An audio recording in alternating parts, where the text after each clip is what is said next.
Hello, what's up mga ka-idol?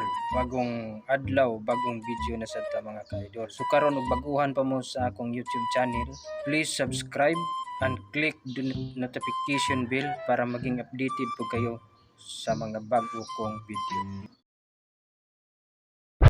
Kitang tanan adunay mga pangandoy sa atong kinabuhi. Sa matag usa ka nato adunay mga pangandoy sa atong kinabuhi.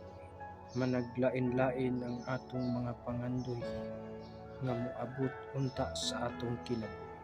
Ang atong mga pangandoy nga walay katumanan nagsilari lang tagpangandoy apan wala gyud niabot sa atong kinabuhi. Ang kinabuhi ta nining kalibutan.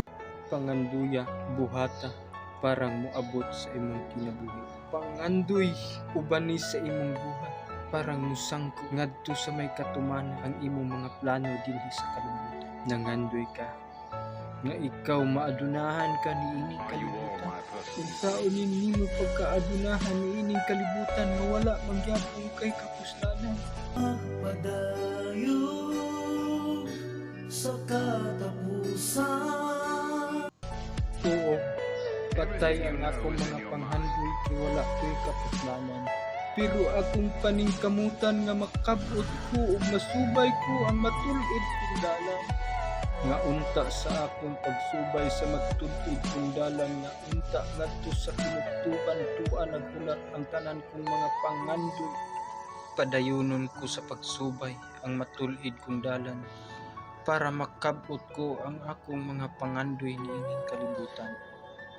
Kining akong mga pangandoy dinhi sa kalibutan nga ang tanan wala joy katumanan. Unsaon magupod pagtuman sa akong mga panghandoy dinhi sa kalibutan nga wala man sad nako buhata ang tanan patay. Unsa man sa diay kapuslanan niining akong pangandoy nga wala man sad nako buhata ang tanan. Kung mahimo palang kabuton ko na lang ang langit parang may katumanan jud ang tanan. Pero bisag unsaon ako sa pagpanitkamot para makabot ko ang langit apan dili ko gid siya makabot. Ingon ba di ay kalayo ug kataas ug kahabog sa langit ang akong mga pangandoy.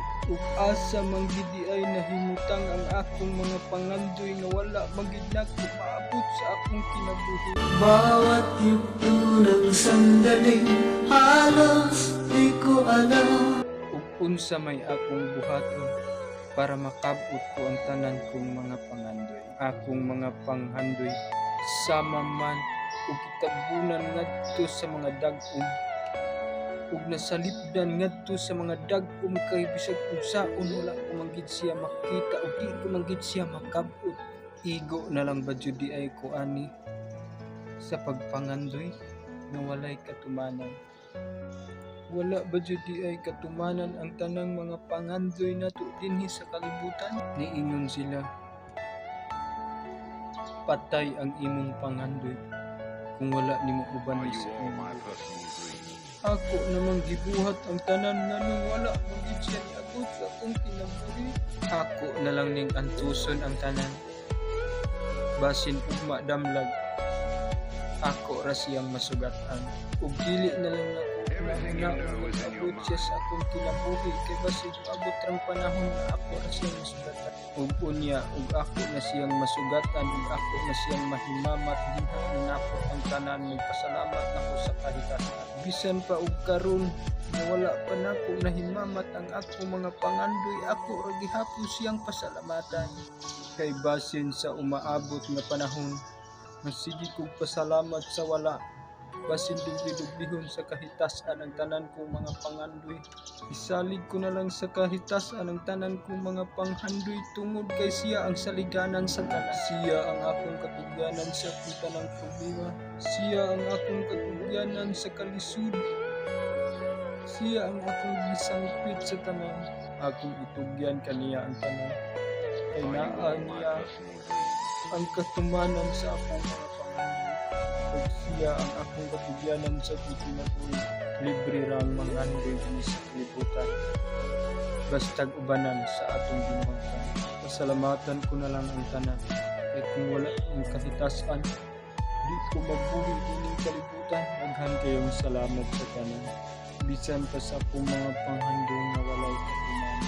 Pero isalig ko, o gitugyan ko, o gisalig ko, ngadto sa kahitasan.